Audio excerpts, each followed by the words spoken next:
Hello. Have you ever seen a Toyota Serger?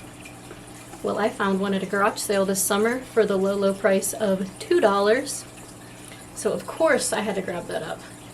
So I'm going to take you through the process of getting this baby all cleaned up, happy, and making a nice beautiful stitch. Let's go. Okay, so let's go ahead and get this threaded up. So these here are the tension discs, and that corresponds with each one of the 4 threads. And the biggest thing with sergers is these have to be done in order. So you can actually see here on the front, someone has written in what order they go in. It says red 2, blue 2, green 3, yellow 4. That could actually be tensions, because that doesn't make sense to have 2 2s. It could be tensions that they liked or something else. So most of the time sergers go either the upper looper first or the lower looper first. So we'll just experiment and we'll get it. So you can see here our thread stands a little bent. It's okay. I'm not going to show this part every time, but when we come up over, we'll come from back to front over each one of those guides. So let's go ahead and get started. I'm going to go ahead and clean up this dirt and take these old strings out of here and the $2 sticker, and I'll meet you back here in a second. Okay, I got most of the major dirt off, and now I want to get it even cleaner, so I'm going to take off this throat plate here, or this needle plate, so I can get inside and really clean it, inside the feed dogs and all of that. And I'm going to put some new needles in it too, so I'll show you how to do that.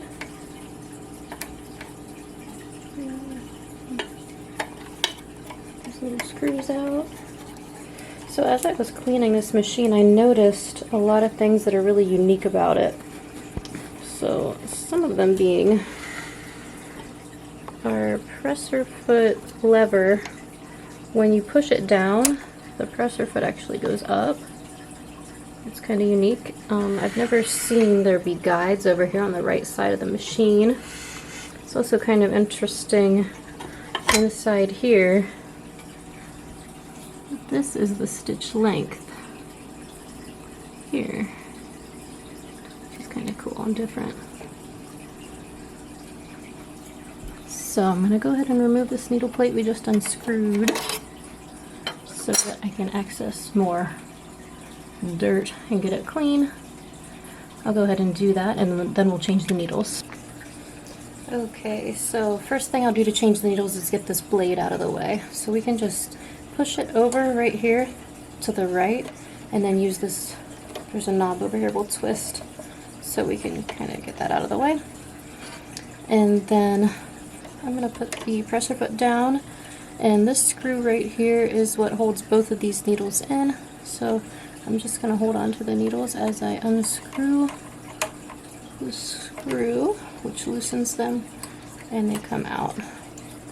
So it's just like most machines where the needle is D-shaped and you want the flat side to the back. So I have 2 new needles here, and we'll go ahead and insert these. So a lot of times you have to take the point and push it down into the hole so that you can get it aligned up into this hole, and just twist it so that the flat part of the needle is towards the back of the machine. And hold that one in there so we get the other one ready.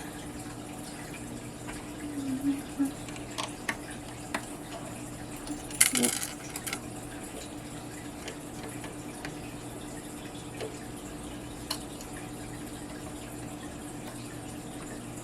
Okay, so we have to make sure it's all the way up.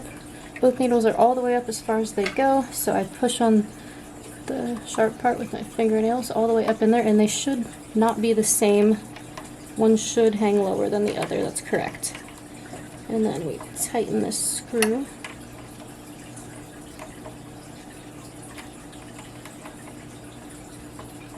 And yes, I am using a screwdriver. It's a little bigger than the screw, but it works. Okay. So now we can go over all the parts of the machine here and then we'll get it threaded. Okay, so moving from top to bottom, we have the thread stand, of course, and it's telescopic, which means you can make it smaller for storage or make it big. You always want it big when you're using it. We have these little things that help keep the spools on. We're missing one. That's okay. We have a presser foot pressure knob. So you'll see you can turn this clockwise or counterclockwise to increase the pressure if you're using like a heavier material, or decrease the pressure for a lighter weight material. Some of these older ones don't actually have any indication of how far you've twisted. Sometimes they recommend you actually measure how high up the knob sits and use that as the measurement. It's kind of weird. Okay, and then we have our 4 tension dials, of course, and I was able to find the manual for free online and found that this one does start with the lower looper. So it's just going to go from right to left, 1, 2, 3, 4. Some machines go upper looper and then back to lower looper and then the 2 needles. So that's good to know. If you can find the machine manual, it's always helpful. If you can't, you can usually still figure it out. And usually they have a nice little diagram here for you also. So we'll use that. A note on the tension dials, you'll see they have a little 3 numbers that are highlighted in black. So the 2, the 3, and the 4. So that is to tell you that is a normal range of what you would typically use. So you would start right in the middle and like set that one to 3, set that one to 3, set that one to 3, and set that one to 5. So whoever had this before must have liked it on a little bit of the lower end, because she put 2, 2, 3, 4. So yeah, we'll just mess with it. We'll see what we get. So if you don't have highlighted numbers on your tension dials, I would say start by putting all of them to 4, or if it's older, put all of them to 3, see what you get and go from there. Okay, and then we talked about the knife. That's our knife there. So this part, along with this part right here, is forming a scissors, which will cut off your fabric. Then of course we have our presser foot, which you can also lift with your thumb at the front here, or use the lever, our special backwards lever. And then if you wanted to take your presser foot off, you would just loosen that big screw and you could take it off.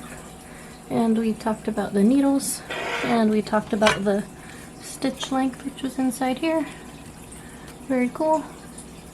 This here is our knife adjuster, the position of the knife. So if you turn this, you'll see the knife move. See it moving ever so slightly there. You can see this moves this way when I turn the knob towards me, so you can change how much gets cut off. And then just all of our guides that we need to thread it. Over here we have a flywheel. I'll turn that so we can get things moving in here. So we've got our loopers. This machine does not have a differential feed. It only has 1 set of feed dogs. There's the feed dogs under the presser foot. Alright, so let's get it going. Okay, so I have 4 spools of thread back here, and we're going to start with the one on the right. So we'll bring our thread from back to front over the guide on the thread stand, and then the one that we're working with is the green one. So these up here have these, it's all nicely color coded. So we're going to go into this guide, which is marked with a green dot. Go in there, and we're going to go into this guide. And for this part, you want to make sure your presser foot is up. That releases the tension disc so the thread can go in there easily. And especially for these ones that have these front dials, it's important to pull from both ends of the string to make sure it actually locked into the tension disc. Because you can be threading everything right, but if you don't make sure it's really in there, you're not going to get a good chain or a good stitch. and you're gonna drive yourself crazy. So, okay. So let's see, we have a green one here and we have a green one down here. So it looks like I was supposed to go in this one first for the diagram, so we'll just put it over there. Okay. And following this diagram, after the tension disc, we go to this guide. Right there. And then we have two little guides down here. Zoom in for this part.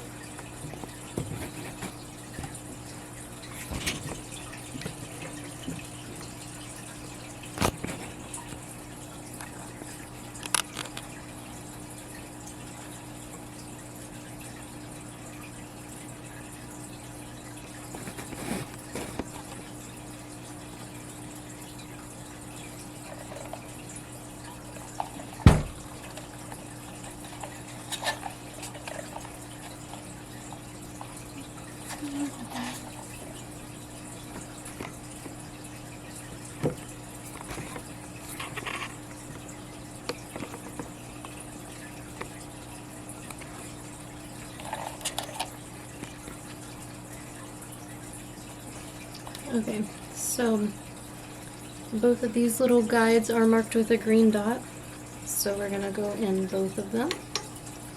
Then that one's marked with a green dot, so we'll go into that one. Okay. And then after we've gone into those, it's time to thread the lower looper. So this is, the lower looper is always the part of the serger that can be kind of weird. So for this one, it looks like you have to thread two separate holes, so it might be easier to go from the other opening of the serger to access that other hole. So I'm going to take the thread and kind of ball it up and shove it through this opening so I have it on the other side here.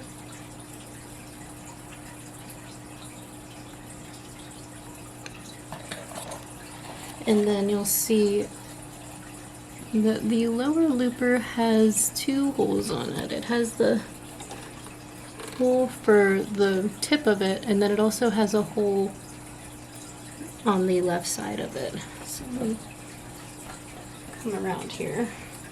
So see on this looper, there's a little tiny hole on the very end of it. So the thread is actually going to go in that hole, and it's going to come out this little hole that I know you can barely see, but it is there.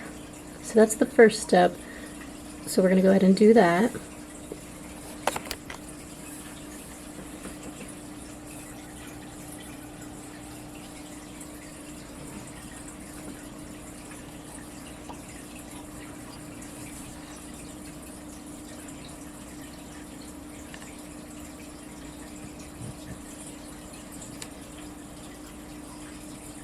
Okay, it's in the hole.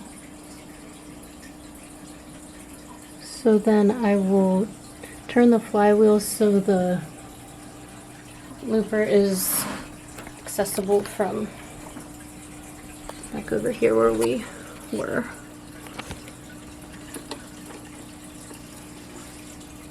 Okay.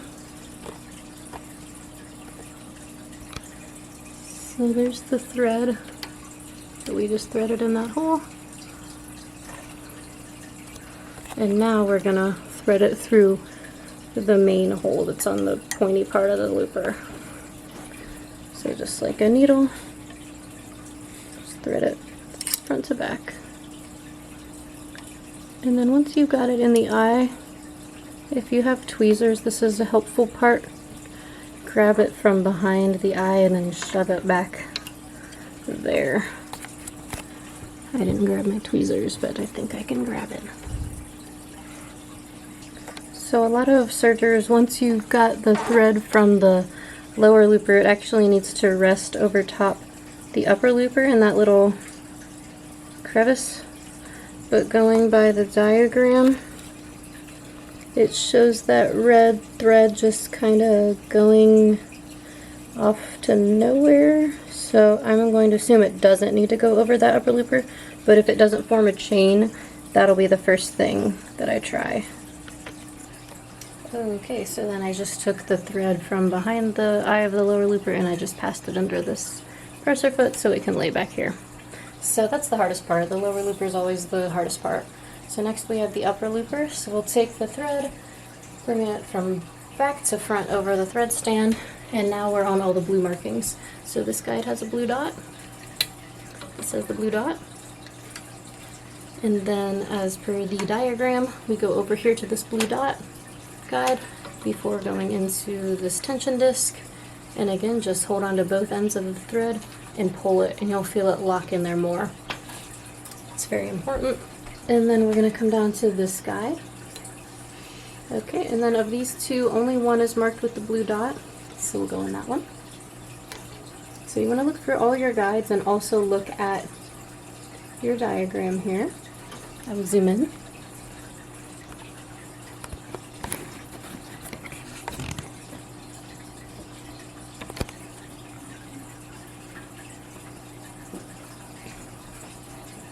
Next we're going to come up to this blue dot.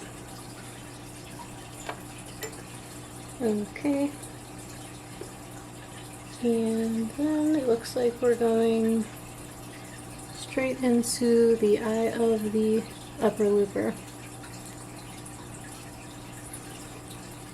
So you're just going to thread it from front to back into that hole. Okay, cool. Should make it easier.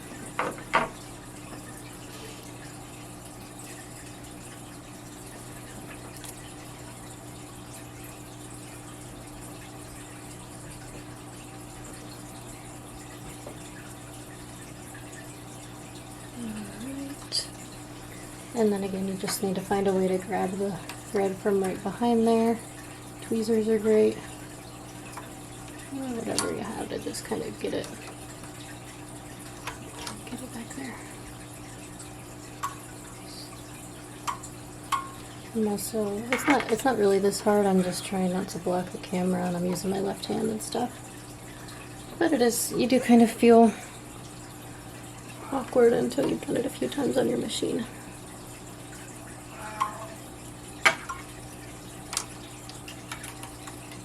There it is. So then put the presser foot back up, and that thread will also go under the presser foot. And make sure it's completely under the presser foot. It's not laying on top of anything. So both of them are back there, back and kind of going to the left. So those are ready. So, oh, it looks like I missed a green guide. I just noticed. Let me show you. In there. So, just get that.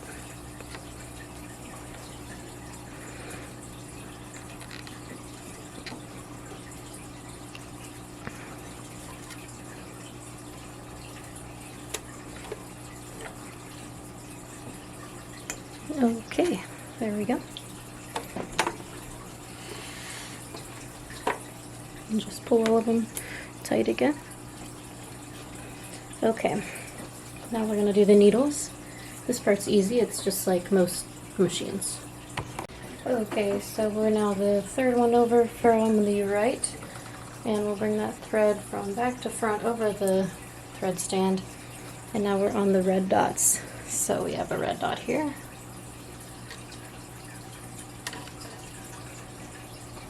Okay, and then we'll look at our diagram here, which shows to go in the red tension disc. Pull both sides, lock it in, and then we're going to go over here to the red dot guide.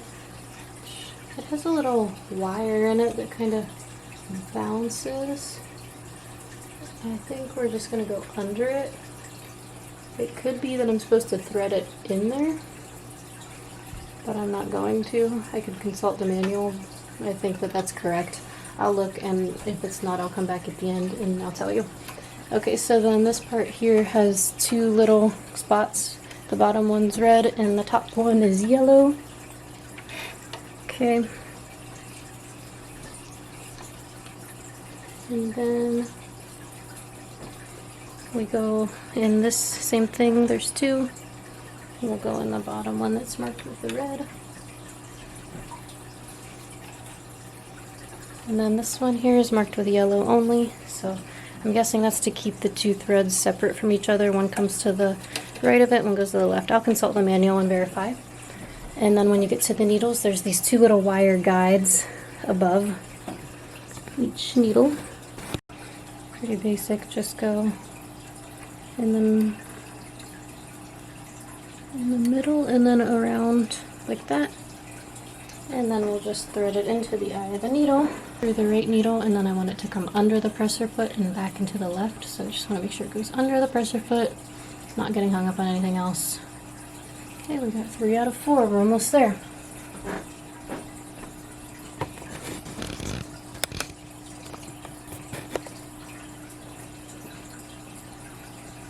Okay, now we're going to do the left needle. So thread comes back to front over the thread stand guide. We're on the yellow dots now, so we've got a yellow dot guide here around the tension disc. Oh, look at that. Some kind of little feather that fell out of there. It's good to take some time to try to make sure everything's out of those. Okay. If you're troubleshooting, something's not working, that sometimes is the issue. Okay, so we're on the blue on our thing, so now we're going to come up to this one, and then this one that's marked with yellow.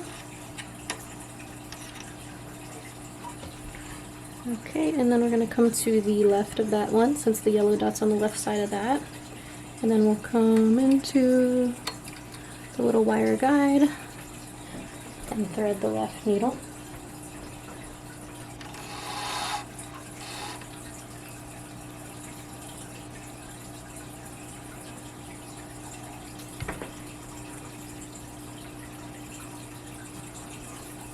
So that's threaded. We'll bring it under the presser foot just like the other one. And it is now the moment of truth, guys. We're going to see if we did everything right. Okay. So I'm going to put the blade back down. So I'm going to push in here and then turn this little wheel. So I'm going to feel it kind of click into its vertical position. Okay. Let's see if we can get a chain. So if you threaded it and you get a chain, that means everything's good, usually. So we'll close this, we'll put the presser foot down, and then we'll come step on the pedal. I do always like to give it one rotation by the flywheel first, because there's just sometimes stuff out of whack, and it's just what I do. Okay, so I'm going to close the door too. Some of them have a safety and they won't let it go. This one probably doesn't, but I'm going to close it anyway. I'm going to close. There we go. Okay. Okay, so I'm pulling in. It feels like it's a little stuck on something. I'm just going to go a little bit more. Okay, it seems like it's released whatever was stuck. Look at that, you guys. Got a chain. We did it! So let's try it on some fabric. So I have some lightweight cotton, kind of medium weight, a little bit lighter weight. I have it doubled over. Send it through.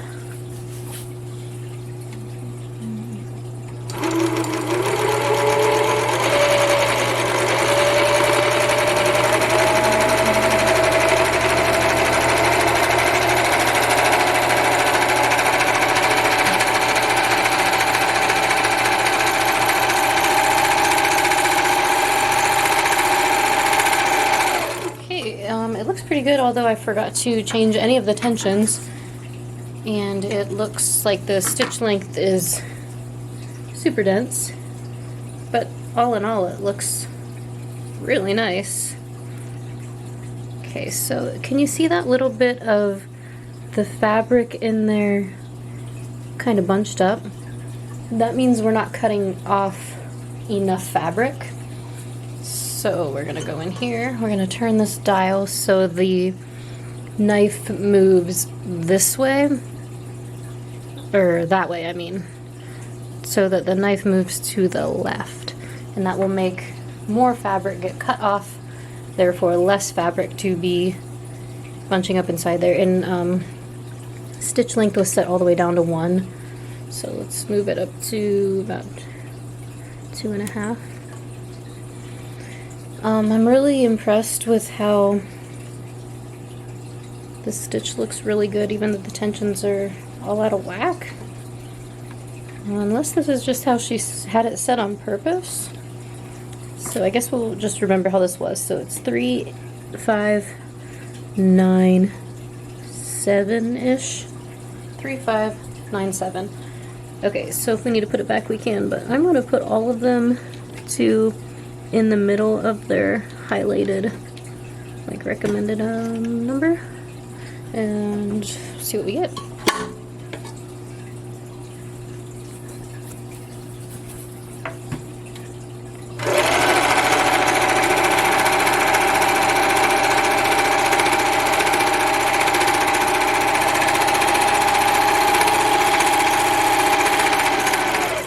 Okay, so that's a much nicer look on the stitch length.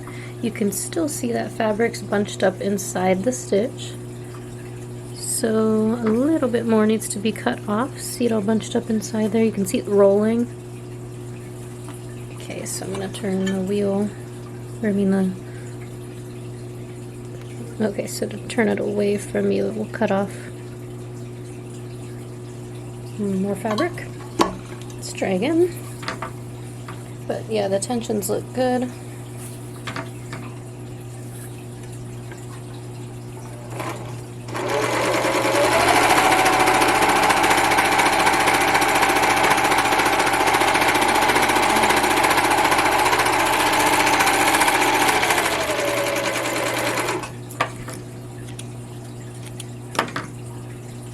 Beautiful.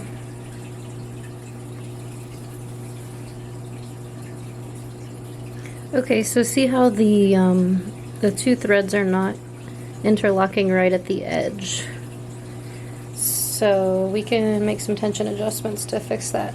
So our upper looper is the one that makes all these loops on the top, and the lower looper makes all the ones on the bottom. If you don't remember which way you put it in, you can remember that the upper looper stitches look like the letter U. So they kind of look like U's. And the lower looper kind of looks like Y's or V's. Okay, so let's see if I can remember here. The lower looper, let's turn it up and see what happens. Turn it up to 4.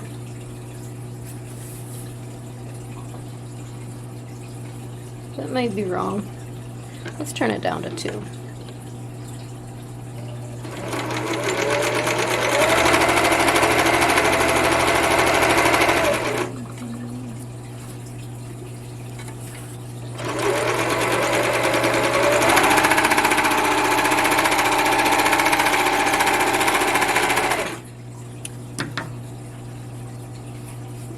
Okay, so we got a skipped stitch there, and I think that could have just been because I pulled on it weird at that spot. I'm not sure, but it does seem like it kind of fixed the problem. It's closer to interlocking right at the edge. That's the goal, for the upper and the lower looper to meet, that interlock to be right at the edge, if this is the stitch you want to do, the 4-thread overlock. Sometimes you might want to do a rolled hem where they roll, the whole thing rolls over and the interlocking happens on the back side where you don't see it. Okay, so I turned the lower looper down to 2. Let's turn the upper looper up to 4 and see if that makes it even better.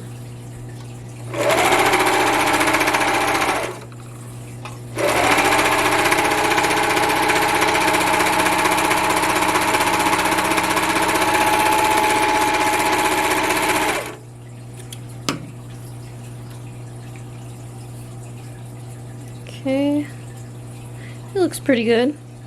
I wouldn't complain about that. But we could mess with it and try to fine-tune it even better, but I'd be happy with that stitch. Overall, this is an awesome machine. I'm really happy I bought it for $2. It works great. The only thing that it doesn't have is a differential feed, which is really nice for working with knits and some other fabrics, but who could complain? For $2, this is awesome. It has a nice heavy feel. It produces an awesome stitch. It's not crazy hard to thread. I'm really happy with it. I looked it up online and people were selling them from up to 70 bucks, I think. And that was just a quick search, so pretty pleased with this little treasure. If you have one, I hope this helped you. If you come across one and think about buying it, I would say go for it. So thanks so much for joining me. Thanks for watching. If you liked this video, please hit the like button and consider subscribing to my channel. Happy sewing!